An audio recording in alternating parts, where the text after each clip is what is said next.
Hello दोस्तों, कैसे हो आप सब। आई होप आप लोग बहुत बढ़िया होंगे। आज का वीडियो बहुत ज़्यादा शानदार होने वाली है। इस वीडियो में मैं आपके साथ शेयर करने वाला हूँ कि FII और DII आखिर होता क्या है और किस तरह से आपके लिए जो है ये हेल्पफुल हो सकती है। किसी भी मार्केट के अंदर इन्वेस्ट करना चाहते हैं तो यहाँ पर हम लोग को जो है दिखता है FII और DII। आखिर ये होता क्या है, जिस शेयर में आप इन्वेस्ट करना चाहते हैं वो शेयर आपके लिए अच्छा है या फिर नहीं।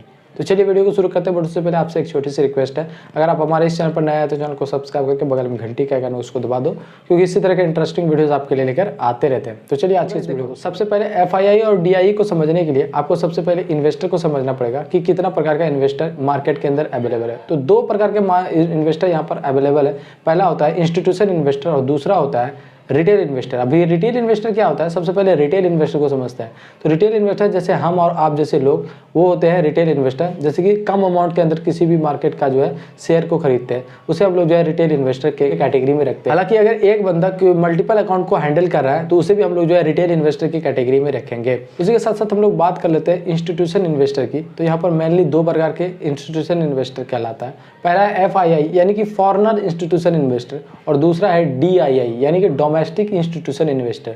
सबसे पहले मैं आपको फॉरेनर इंस्टीट्यूशन इन्वेस्टर बताता हूं। तो देखो, फॉरेनर इंस्टीट्यूशन इन्वेस्टर वो इन्वेस्टर होते हैं जो अपनी कंट्री को छोड़कर किसी दूसरे की कंट्री में इन्वेस्ट करता है, उसे हम लोग फॉरेनर इंस्टीट्यूशन इन्वेस्टर कहते हैं। जैसे कि मान लीजिए कि हमारा इंडिया किसी दूसरे यानी अमेरिका की कंपनी में जाकर उसकी कंपनी में इन्वेस्ट करता है तो उसके लिए जो है वो FII कहलाता है। उसी तरीके से अगर हमारे इंडिया में कोई दूसरा कंट्री आकर इन्वेस्ट करता है तो उसे हम लोग जो है FII कहते हैं। ये जो इन्वेस्टर होते हैं, ये सब इन्वेस्टर वो बहुत ज़्यादा जो है एक्सपर्ट लेवल के इन्वेस्टर होते हैं। किसी भी स्टॉक के अंदर वो ऐसे ही इन्वेस्ट नहीं करते हैं, वो बहुत ज़्यादा जो है एनालिसिस करते हैं। बहुत ज़्यादा फंडामेंटल एनालिसिस करने के बाद, टेक्निकल एनालिसिस करने के बाद ही किसी भी स्टॉक के अंदर वो जो है इन्वेस्ट करते हैं। तो आपको समझना होगा कि किसी भी स्टॉक में इन्वेस्ट करने से पहले कि कितना % का होल्डिंग जो है वो इंस्टीट्यूशन इन्वेस्टर का है। हम लोग को यहाँ पर क्लियर हो चुका है कि यहाँ पर FII क्या होता है। अब हम लोग थोड़ा सा बात कर लेते हैं DII का क्या मतलब होता है। तो DII का मतलब होता है डोमेस्टिक इंस्टीट्यूशन इन्वेस्टर। इसका मतलब ये है कि वो इन्वेस्टर होता है जो कि अपनी कंट्री में ही इन्वेस्ट करते हैं। जैसे इंडिया जो है अपनी ही कंट्री की कंपनी में इन्वेस्ट करती है तो उसे हम लोग डोमेस्टिक इंस्टीट्यूशन इन्वेस्टर कहते हैं। जैसे कि बहुत सारी ऐसी कंपनी है जो कि इंडिया में रन कर रही है, इंडिया में डेवलप किया गया, इंडिया में ही स्टेब्लिश हुआ। जैसे कि TCS हो गया, विप्रो हो गया, बहुत सारी ऐसी कंपनी है जो कि इंडिया में ही जो है वो डेवलप किया गया है। अगर इंडिया जो उसी कंपनी के अंदर इन्वेस्ट करता है तो उसके लिए जो है वो डोमेस्टिक इंस्टीट्यूशन इन्वेस्टर कहलाता है।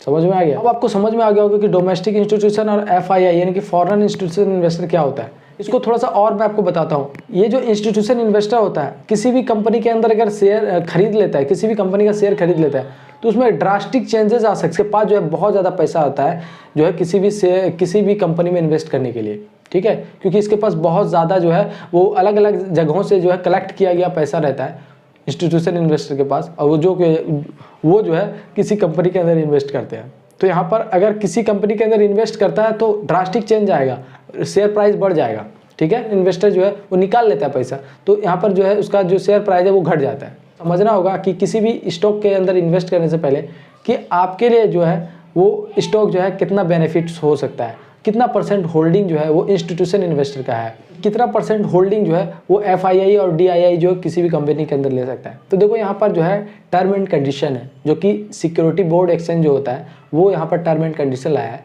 कि जो कंपनी का पर कैपिटा इनकम है उसके जो है 24% ही जो है किसी भी कंपनी का जो है इंस्टीट्यूशन इन्वेस्टर होल्ड कर सकता है। अदर केस में अगर प्रमोटर का साथ मिल जाता है, प्रमोटर का अप्रूवल मिल जाता है तो उसको जो है बढ़ा भी सकता है, ठीक है। आई होप आपको समझ में आ गया होगा कि FII और DII कितना इंपॉर्टेंट किसी भी कंपनी में इन्वेस्ट करने से पहले जानना।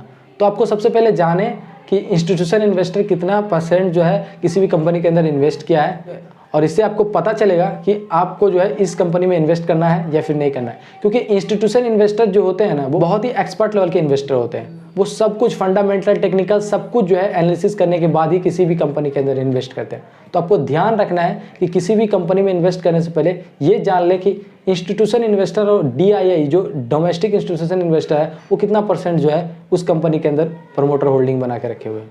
तो ये बात को आपको ध्यान में रखना है। आई होप आपको समझ में आ गया होगा FII और DII क्या होता है। तो अगर आपके मन में भी किसी भी तरह के डाउट्स है तो नीचे कमेंट करके बताइए, मैं आपके लिए जरूर वीडियोस बनाऊंगा, या फिर नीचे कमेंट करके मैं आपको जल्दी जवाब दे दूंगा, ठीक है। तो गाइज मिलते हैं नेक्स्ट वीडियो में, तब तक के लिए जय हिंद, वंदे मातरम।